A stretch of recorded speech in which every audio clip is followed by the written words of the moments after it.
Ha! You guys thought I was gonna go see Fantastic Beasts this weekend, but I can't go till Wednesday. I'm taking my mom for her birthday. So this week I went and saw Hacksaw Ridge. Hacksaw Ridge, directed by Mel Gibson of all people, and starring Andrew Garfield, and I would say the second main character would be Vince Vaughn. So usually I don't make a video for movies that I haven't seen like opening weekend in theaters, but I'm trying to get more practice done. So I'm giving this one a shot. But the problem is that I've already seen reviews for this, so it feels kind of like cheating. Like I'm just going to repeat everything I've already heard people say. So the good news is this will be a short video. Hacksaw Ridge tells a story of Desmond Doss, who, for religious reasons, was a conscientious objector in World War II as a volunteer, which I guess is unheard of. And the first half of the movie covers the difficulties he had just getting through basic training with court martials and everything. And then the second half of the movie is what you would normally go to see a Mel Gibson movie for: intense violence. The reviews I've seen have said that the romance between Andrew Garfield and I'm going to look this girl up. Hold on. I forgot where I was. Oh, and Teresa Palmer. The reviewers have said that their relationship was done right, and for me, as a monster of a human being that I am, I didn't need it. It was like it really covered the first 15, 20 minutes though, so once you get past that, the movie really, really picks up. But even in those first 15, 20 minutes, you have a lot of amazing Hugo Weaving bits. So my only problem is that I'm a heartless monster, so that's nothing new.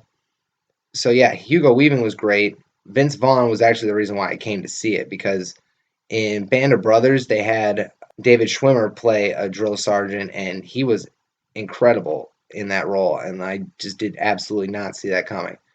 So I really wanted to see how Vince Vaughn covers the same role. And in any war movie, the best part's always when they're going through basic training. The drill sergeants are always a kick.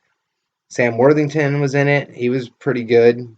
He was the major CO, or well, the captain of his whatever army size unit he had. So a lot of the conflict was, in the beginning at least, was from Vince Vaughn and Sam Worthington until they got on his side, and then he was in the thick of it. He was fighting Japanese for about an hour solid, not fighting, but helping people. And knowing Mel Gibson's history with history, I'm gonna go out on a limb here and assume some of that didn't happen, at least not in the order that he's suggesting it did. But man, this was such a good movie. Like you really buy it. Like the other reviewers have obviously said in the past few weeks that it's a religiously rooted movie, but it doesn't force you to buy it in order to go along with it. And knowing now that it was a Seventh Day Adventist, no one was going to buy it. That's a fairly obscure form of Christianity. I mean, it's not quite Santeria, but it's equally as bullshit. His whole reasoning for the violence wasn't rooted just in a childhood of Bible study being told thou shalt not kill over and over again. It was because he actually had several opportunities in his life to murder people, and he was traumatized by it. The first being when he almost killed his brother with a brick in a very Cain and Abel style, and the second was when he wrestled a gun out of his dad's hand and threatened to shoot him. So those were like the two major events in his life that really brought him to his mentality by the time the war started, and religion didn't really play that much into it. I mean, he claims it did. At the end of the movie, they had the whole disclaimer where he's like, he attributed it all to God, and it's like, no, that was you. That was you being able to learn from past mistakes and actually seeing the goodness in human, actually embodying the goodness of humanity. Some people can display that aspect every once in a while, but very few people can actually live by it. So yeah, this was a great movie. The only other World War II movie that I know of that's come out this year is Anthropoid, and I like that movie a lot. But this was a little bit more dramatic. This one, oh man, though, the Anthropoid was so good. Like I've never seen the Czechoslovakian resistance before, and all that Prague. But no, Heartbreak Ridge was better. You can't really compare Cillian Murphy and Jamie fucking Dornan to the way James Garfield was. Yeah, James Garfield, the president. He was in this movie. Did you know that? No, Andrew Garfield, because he was just fantastic. It's like if he would have been playing that or that well back in the Amazing Spider-Man days, there'd probably still be Amazing Spider-Man movies being made.